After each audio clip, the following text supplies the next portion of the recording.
मेरा नाम राजशेखर है और आज हम चर्चा करने जा रहे हैं प्रेजेंट कंटिन्यूअस के साथ साथ पास्ट कंटिन्यूअस की। यानी कि प्रेजेंट कंटिन्यूअस और पास्ट कंटिन्यूअस में मेन अंतर क्या होता है, सेंटेंस बनाते कैसे हैं, पहचानते कैसे हैं और इसकी खास बात क्या होती है। आइए सीखते हैं। देखिए, प्रेजेंट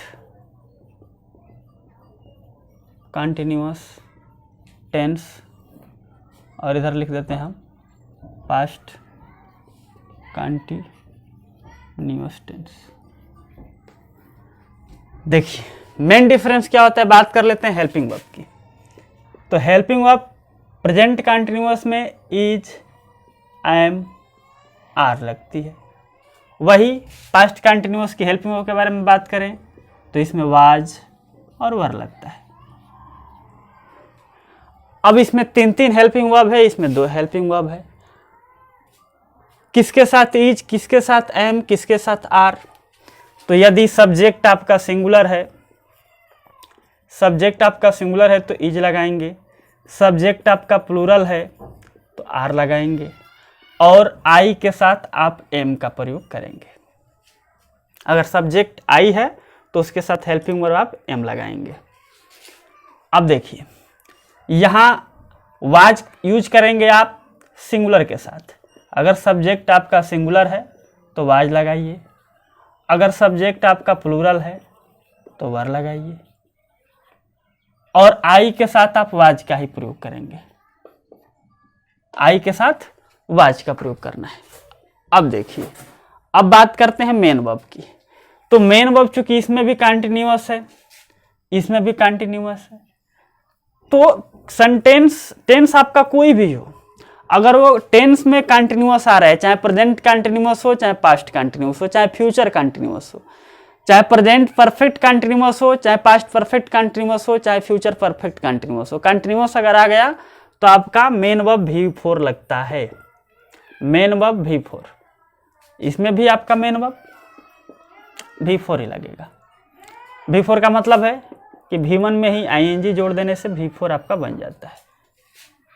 V1 में ही आपको ing जोड़ना है तो V4 हो जाएगा।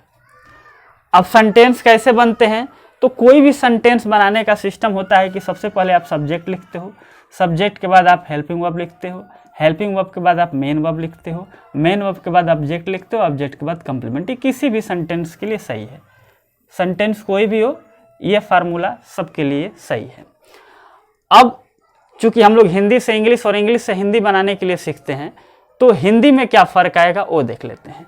हिंदी में फ़र्क आएगा कि जो प्रेजेंट कंटिन्यूअस टेंस की हिंदी आएगी वो वर्ब जो है रहा है, रही है और रहे हैं पर समाप्त होगी। चाहे रहे हो, इस पर समाप्त होगी।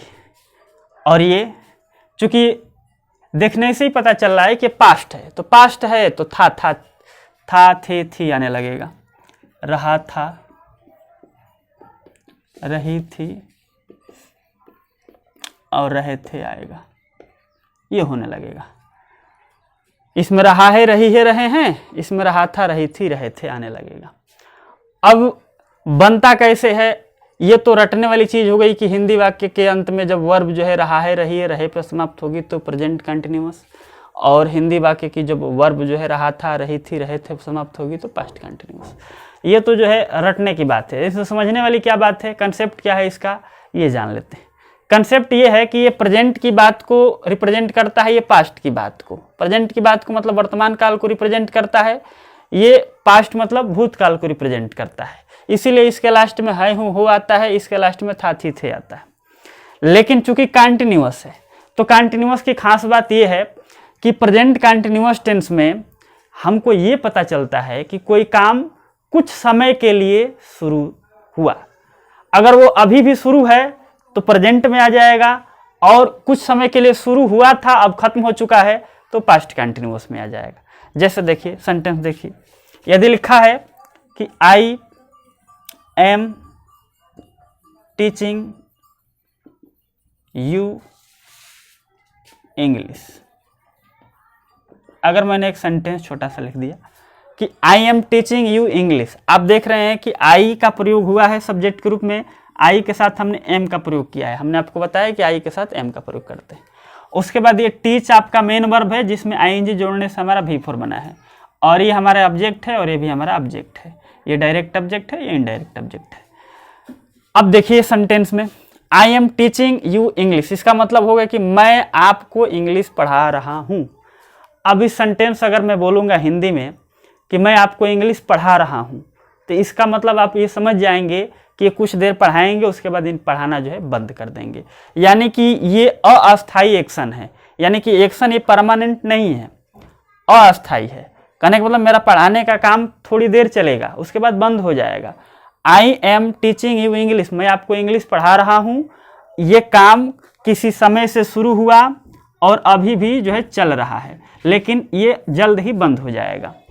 तो जब ऐसा लगे कि सेंटेंस से टेम्परेरी वर्क जो है रिप्रेजेंट होता है, ऐसा काम जो अस्थायी है, तो वो सेंटेंस आपके कंटिन्यूअस टेंस में जाते हैं। यानी कि वो काम जारी है और कुछ समय के लिए ही जारी रहेगा, कुछ पर्टिकुलर टाइम के लिए जारी रहेगा। अगर टाइम दे देता है तो परफेक्ट कंटिन्यूअस में चला जाएगा, टाइम अगर नहीं दिया है तो सिर्फ कंटिन्यूअस में रहेगा। हम परफेक्ट कंटिन्यूअस की आगे चर्चा करेंगे, फिलहाल हम कंटिन्यूअस की चर्चा कर रहे हैं। कंटिन्यूअस में हम यही कह सकते हैं कि कोई काम, कोई एक्शन कुछ समय के लिए जारी रहे फिर बंद हो जाए। अगर प्रेजेंट में है तो है हूँ हो पर समाप्त होगा, पास्ट है तो था थे थे पर। अब इसी को हम पास्ट में बनाना चाहें तो हम यहाँ पर बस आई के साथ हमने लिखा है कि वाज का प्रयोग करते हैं, बस कुछ नहीं करना है, सब चीज़ वही रहेगा। वाज का प्रयोग करेंगे, subject, helping verb, main verb, object, ये दो ऑब्जेक्ट है आपका। अब इसका मतलब है कि I was teaching you English, मैं आपको इंग्लिश पढ़ा रहा था। इसका मतलब कि भूतकाल में काम अंग्रेजी पढ़ाने का कुछ समय तक जारी था, अब बंद हो गया है। तो यानी कि ये जो है जो काम कंटिन्यू चलता है उसके बारे में बताता है कि जो है कोई काम जो है जारी था अब बंद हो गया है। मैं आपको इंग्लिश पढ़ा रहा था, यानी कि ऐसे लगता है कि मैं आपको इंग्लिश कुछ समय पहले पढ़ा रहा था, अब नहीं पढ़ा रहा हूँ, यानी कि ये काम भूतकाल में कुछ समय के लिए जारी था। अगर मैं बोलूँ कि I am teaching you English, इसका मतलब मैं पढ़ा रहा हूँ, अभी भी पढ़ा रहा हूँ, कुछ समय बाद मैं बंद करूँगा, अभी किया नहीं हूँ, अभी चल रहा है। देखिए कुछ सेंटेंस और देखते हैं आप। जैसे सेंटेंस अगर लिखा है कि he is playing football, he is playing football. चूंकि ही के साथ हम इज का ही प्रयोग करते हैं, क्योंकि ही सिंगुलर नंबर है, तो सिंगुलर नंबर के सब्जेक्ट के साथ हम इज का प्रयोग करते हैं। तो he is playing football, play जो है वर्ब का बेस फॉर्म है, इसमें आईएनजी जोड़े हैं तो हमारा V4 तैयार हो गया है। ही इज प्लेइंग फुटबॉल, वह फुटबॉल खेल रहा है। अगर हम सेंटेंस बोलेंगे कि वह फुटबॉल खेल रहा है, इसका मतलब आप समझ सकते हैं कि वो फुटबॉल खेलने का काम उसका कुछ देर के लिए है। हम ऐसे सेंटेंस का प्रयोग कब करते हैं? जब वो काम टेम्परेरी हो, अस्थायी हो। ही इज प्लेइंग फुटबॉल, वह फुटबॉल खेल रहा है, यानी कि उसका फुटबॉल खेलने का काम कुछ देर चलेगा फिर बंद हो जाएगा। तो जो काम टेम्परेरी हो उसको हम कंटिन्यूअस में ले जाते हैं, और वो काम जो है कंटिन्यू हो, जारी हो। ही इज प्लेइंग फुटबॉल, वह फुटबॉल खेल रहा है, कुछ देर खेलेगा, उसके बाद उसका फुटबॉल खेलना बंद हो जाएगा। अब यही काम जो है हम पास्ट के लिए करेंगे तो कुछ नहीं, ही सिंगुलर है तो इज की जगह पर बस वाज लगा देना और कुछ नहीं करना, सब चीज़ सेट है। अब हिंदी इसकी आएगी कि ही वाज प्लेइंग फुटबॉल, वह फुटबॉल खेल रहा था, यानी कि भूतकाल में ये काम कुछ देर के लिए जारी था, अब नहीं है। अगर मैं बोलूं कि ही इज प्लेइंग फुटबॉल, इसका मतलब यह काम कुछ देर पहले से जारी है, अभी भी चल रहा है। लेकिन अगर बोलेंगे कि ही वाज प्लेइंग फुटबॉल, इसका मतलब कि उसका फुटबॉल खेलने का कार्यक्रम जारी था, अब नहीं है। तो ये पास्ट को रिप्रेजेंट करता है, ये प्रेजेंट को रिप्रेजेंट करता है, यही मेन डिफरेंस होता है। रही बात नेगेटिव सेंटेंस की, इंट्रोगेटिव और इंट्रोगेटिव नेगेटिव की, तो सबका वही फार्मूला है। आप जो है नेगेटिव बनाना है तो कुछ नहीं करना है, आपको हेल्पिंग वर्ब के बाद नॉट का प्रयोग कर दीजिए तो नेगेटिव हो जाएगा। इंट्रोगेटिव बनाना है तो आप जो है सब्जेक्ट से पहले हेल्पिंग वर्ब को लाइए, हेल्पिंग वर्ब के बाद सब्जेक्ट लाइए, और उसके बाद आप मेन वर्ब को लिखिए, कोई दिक्कत नहीं, ऑब्जेक्ट लिखिए। अगर इंट्रोगेटिव नेगेटिव चाहिए तो कुछ नहीं करना है, सब्जेक्ट के बाद नॉट लगता है आप लगा दीजिए, हेल्पिंग वर्ब पहले आएगा फिर सब्जेक्ट, फिर नॉट, फिर मेन वर्ब। और यदि आप WH वाला चाहिए आपको, तो जो इंट्रोगेटिव का फार्मूला होता है उसी से पहले आप WH वर्ड को आप लिख देंगे तो आपका हो जाएगा इंट्रोगेटिव, WH इंट्रोगेटिव सेंटेंस। इसमें कोई विशेष बात नहीं है। अगर आपको WH वर्ड सेंटेंस बनाने नहीं आते हैं तो उसको मैंने प्रेजेंट इंडेफिनिट टेंस में पढ़ाया है कि WH वर्ड का करेक्ट यूज कैसे करते हैं, वहाँ से सीख सकते हैं आप। बाकी पूरे टेंस का बनाने का सिस्टम एक ही होता है, कोई नई चीज़ नहीं है। जब भी इंट्रोगेटिव आपको बनाना है, हेल्पिंग वर्ब हर टेंस में आपको पहले करना है। इंट्रोगेटिव बनाना है तो इंट्रोगेटिव नेगेटिव बनाना है तो हेल्पिंग वर्ब पहले करके और सब्जेक्ट के बाद आपको नॉट लिखना पड़ेगा। ये काम हर टेंस में हमको करना है। तो ये रहा आज जो है मेन डिफरेंस प्रेजेंट कंटिन्यूअस और पास्ट कंटिन्यूअस में मेन डिफरेंस क्या होते हैं उसके बारे में हमने चर्चा किया। आगे हम बताएंगे कुछ ऐसी वर्ब होती है जो आप कंटिन्यूअस में बना ही नहीं पाएंगे, उनको स्टेटिव वर्ब कहा जाता है। इसकी चर्चा हम अगले वीडियो में करते हैं। आज के वीडियो में इतना ही, मिलते हैं नेक्स्ट वीडियो में। Thank you.